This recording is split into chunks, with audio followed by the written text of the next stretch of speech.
You guys are ready. Take it away. All right. Yeah, so this is our rendition of Blackjack, which essentially just shows a Monte Carlo simulation of how odds work, as well as like the most likely next value of cards, which we can show next. This right here is our menu screen, and so I'll begin by clicking S to start.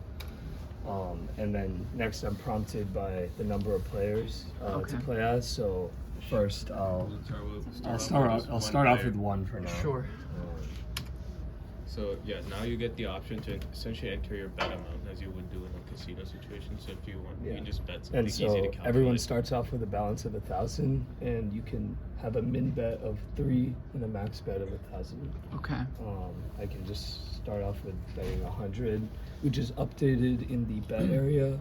So as go ahead. And you can see as long as you bet your money on, the cards will be there too. Okay. And then in this case, we already started off with an ace, and so just like in the normal rules of an ace, you can choose its value of being either a 1 or an 11. Okay. And so in this case, I'll just choose its value to be a 1. Yeah, so that we can see more hits and see the probabilities change a lot. Okay. So now you see, like, once Joash chose a 1 for the card, you see like 2 sets. So one side is essentially the win probability and tie probability based on your existing hand and what the dealer's card is showing. Yeah. Okay. So this is the overall probability of winning and tie for the entire game. For the entire game. And this is the card counting for each decision, hit or stand. And now, based on this card counting probabilities, I can see most likely I can get a 10, which makes sense because J, Queen, K, and 10, all of them are 10 points.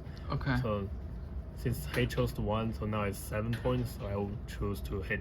Because all those cards that are possible are not going to cause you to bust, at least. And can you talk just briefly about how you figure out these probabilities? Yeah, sure. So how we figure out these probabilities is on one side in the FPGA, we essentially, every time a hit is essentially for the first time simulated in each of our simulations in Verilog, we keep track of the value that's coming out as hits. So if it's a 1, we increment that 1. And then when we move that value over to C, since we run the simulation 6,000 times in Verilog and then 2,000 times additionally over in ARM, we essentially keep track of those probabilities and we increment the counts for each of the possible cards. And then what we do is once we have all the counts essentially through all values, we then sort along those values to find the 5 most probable cards for you. So this is essentially indicating if Joash were to press hit now, what cards would likely come. And you saw 8 was one of the top 5 cards that was likely. And you can see and it changes the value. And our win probability and tie probability also change. Also, Yeah. And by the way, the win probability and tie probability is the result of the whole same machine, which is analogous for the whole game. Yeah. And for those, we only store the first card that most likely comes out in the FPGA and sent to ARM. Yeah. So you're sitting at 15 right Yeah, 15 right now, and so some of the cards that are probable, like if you get a 7, 9, or 10, you're likely gonna bust. Yeah, but but if then you you get a 4 or could. 2, you should be fine. Yeah. So you're kind of playing the percentages on this one.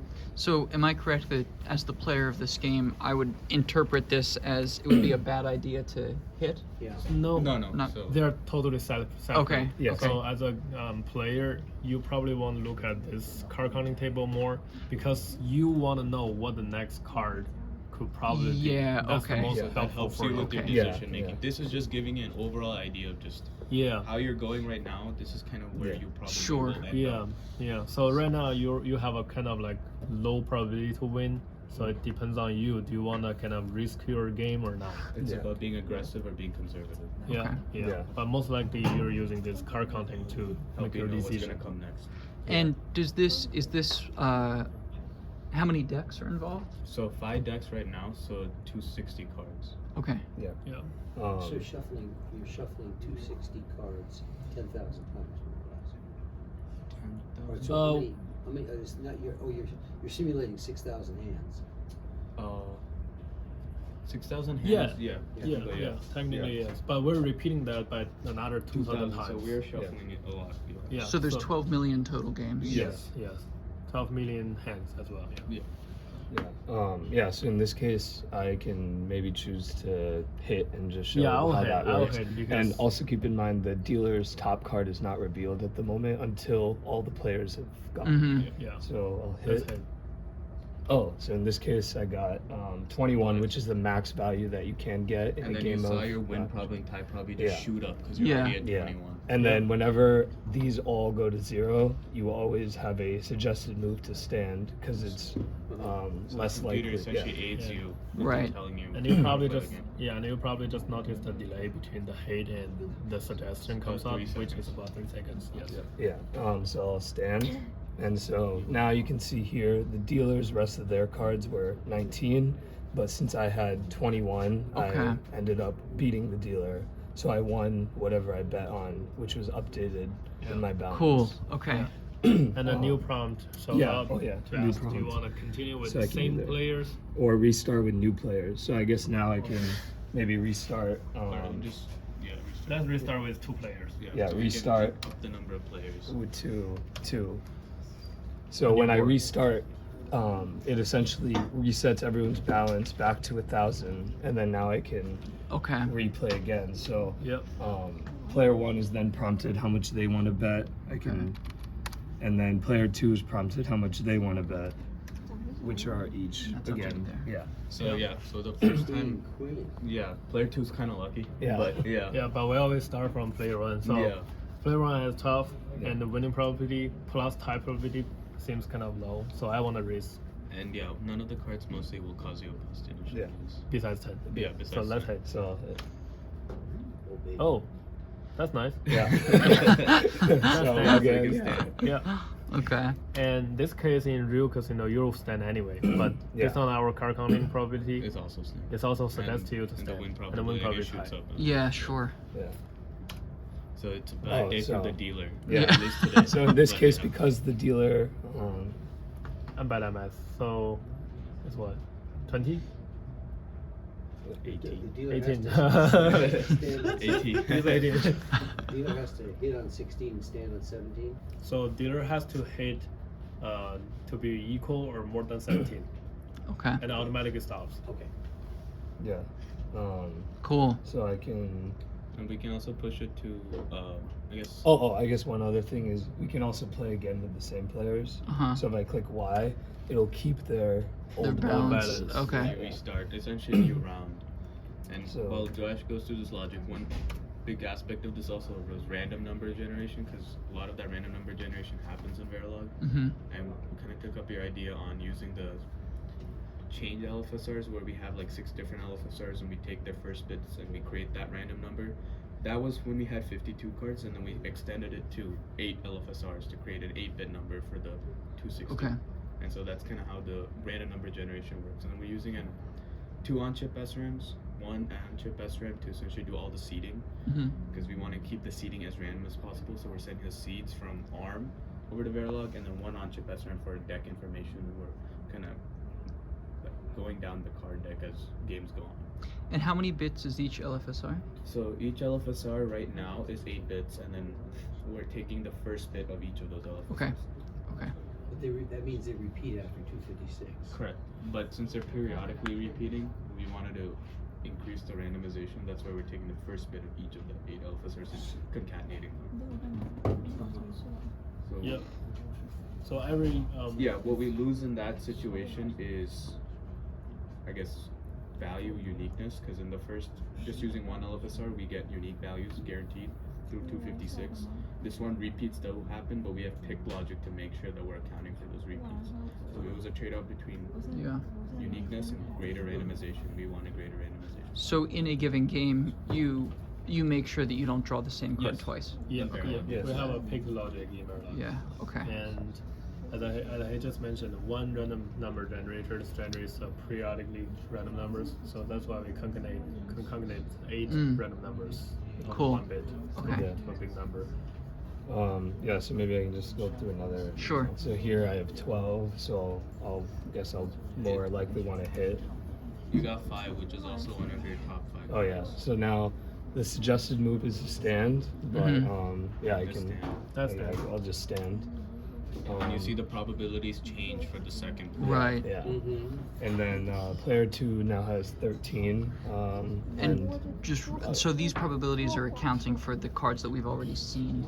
Yeah. Yeah. They change basically. Yeah. Okay. And then so I'll hit. And so, So now 4 I was have like your third likely card. 17, and I'm again suggested to stand. But your so- win probabilities with a 17 is still relatively Yeah, low. so you can see what Yeah, happens sure. when we stand. Yeah, So, 7 plus together is like more than lose probability. Yeah. Like a So little bit more than. I'll stand here. And so in this case, because the dealer busted, both Yeah. of them won, but they both had 17. So if the dealer didn't bust, they would have more likely tied. Yeah. In that Yeah. yeah, So that's Yeah. why that win probability was like a little bit. Yes. lower. Yeah. Sure. In real game, when dealer has a 5 top card, you usually want to stop because you think dealer might bust because they cannot stop when they have 15. Yeah. And then the next card will be a large card. Yeah. And then Yeah. I think the most we can push it right now is to 4 players, so we can just show Yeah. how the Yeah. 4 players look. So 4-player. Oh, this is very nicely worked out. So you can do 4 players now, and it goes 1 through 4. So all their bet areas Yeah. are updated, and so one thing is whenever an ace is first shown at the hand, Yeah. it automatically prompts to choose the value, which we showed in the beginning. So Right. in this case, because that's a 10, you're more likely going to want that to be an 11 to get that value of 21. Right. So then, so now player 1 has 12, and they can choose to hit or stand. Because this is a 10, probably to a large extent, dealer will win. So lower win probability plus lower tie probability makes Yeah. sense. Yeah. And we want to hit Yeah. because We we're might probably as going to well. lose. Yeah. Okay, that's nice. So now, Stand. stand. You have to just go through for And all the then, players. so- Yeah, player 2. same case. We probably want to hit. Yeah. Okay, 18. Yeah, Stand. more like Okay. This one we want to stand. Yeah, Probably yeah, we're it's gonna already stand. 20. Get 20. Yeah. And then the last Of course, one. stand. So, yeah. Boy, Dealer the dealers busted. get- Dealer's getting smoked today. But yeah. Yeah. Cool. Yeah. That's very nice. And yeah, right now, as we mentioned, 12 million simulations at about 3 seconds. If we wanted to like increase the time, we could probably do more. But Yeah. I think 12 million simulations gave us enough of a probability distribution where it wasn't changing much. So yeah, obviously future steps to plot more probabilities over time, and then or plot more simulations or fewer simulations to 12 million and see how probabilities stabilize over time. Sure. We can also increase the simulations in Verilog because right now Verilog, the limitation of the Verilog is that we stored all those number of wins, number of ties, and all those card counting from 1 to 11 in registers. That's why we were like facing into a case that we ran out of the registers. Yeah. So we were limited around like actually not really 6,000, but Yeah. if we push the limit, we could reach 6,500 Yeah. Okay. simulations in Verilog. So our But limiting factor was never memory as we thought it was going to be. It was Yeah. actually the register blocks that were available, and a lot of that is owned to, like, state. You know, in the future, we can optimize the state machine to use a lot fewer registers, take advantage of memory more, and so we Yeah. can balance out how much we're using everything. Because the memory usage right now is only about like 34%. 30%. Yeah. Okay. So if we were using another on-chip memory to store all those cards, The card as well as counting the and win everything, tie yeah. results, we can Mhm. save a lot of registers. Yeah. To Yeah. balance better, and then we can even reach higher simulations in Verilog side, Okay. and then with the same amount of time, we might hit way larger number as well. Sure. Yeah, and one thing we did to minimize time to an extent was we added like somewhere where FPGA tells us once like the simulations are done, instead of what we were doing before was you sleeping. We Yeah. were kind of guessing how long it took for the FPGA, but the FPGA tells us now. So we used to use sleep for like 0.01 or 0.1 seconds, and now we're like, I think it's super fast. It's like Yeah. a lot lower than that. So that saved us a lot on the kind of recalculation of all the probabilities. Okay.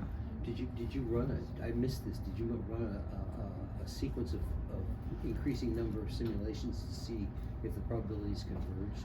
So initially we started out with just 7,000 simulations, and then I think we then jumped to 6 million simulations, and then now it's 12 million. What we're gonna do once we're done with this demo is go back, Okay. and since we have more control over simulations now on the arm side, we can now step from, I think the baseline we can go 7,000, Yeah. and then step all the way up to 12 million in increments and see how that probability converges. The one thing we would have to change is make sure the dealer and the player cards are always the same for each of those tests that we run. It'd be interesting to see. That would be interesting to see. Yeah. And so you could do that by starting with the same seed every time. Yes, we can. Yeah. You lock the seeds and Yes. then you get repeatability. Yeah, because all the seeding is controlled in ARM, so Yeah. the more control we have in C, we can do all the tests that we And need to. you would, if you just said it was all Poisson distributed, if it was really good random numbers, then you would expect that the distribution should get tighter as the square root of the number of iterations, right? Sure. And so your smallest populated bins should be the worst estimate in terms Yeah. of relative probability, but it also doesn't matter because they're small. Yeah, I guess the one thing is we have so many probabilities because we have the top 5 probabilities and the win and tie probability. So I think first what we're going to do is focus on the win and tie probabilities to see how that converges. Because the card counting one is a little bit more, and it happens per hit and then you're just counting it. But the win probabilities are kind of throughout the entire simulation. So. Mm. Cool. Awesome. That is really cool. Thanks, guys.